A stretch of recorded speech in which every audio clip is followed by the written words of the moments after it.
രാഹുൽ മാങ്കൂട്ടത്തിനെതിരെ ലൈംഗിക പീഡനത്തിന് പരാതി നൽകിയ യുവതിക്കെതിരായ സൈബർ ആക്രമണത്തിൽ രാഹുൽ നേരിട്ട് ഹാജരാകണമെന്ന് കോടതി.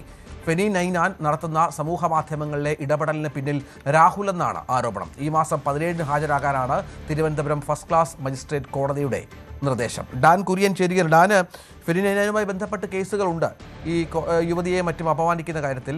ഇപ്പോൾ കോടതി ഇക്കാര്യത്തിൽ കുറച്ചുകൂടി നിലപാട് കടുപ്പിക്കുകയാണോ?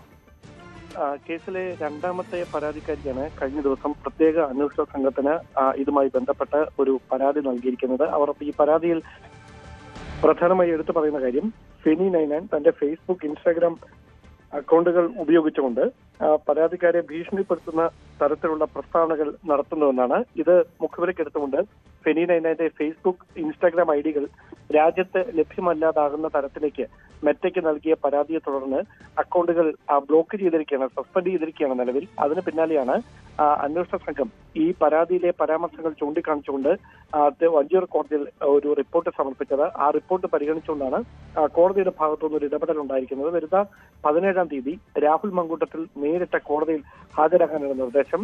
ജാമ്യ വ്യവസ്ഥ ലംഘിക്കുന്ന തരത്തിലുള്ള ഇടപെടലുകളാണ് രാഹുലിന്റെ ഭാഗത്തുനിന്ന് ഉണ്ടായിരിക്കുന്നത് എന്നാണ് പ്രധാനപ്പെട്ട ആരോപണം.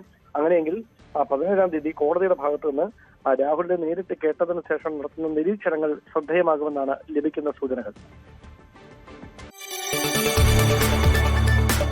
കൂടുതൽ വാർത്തകൾക്ക് news 18 Keralam YouTube channel subscribe ചെയ്യുക.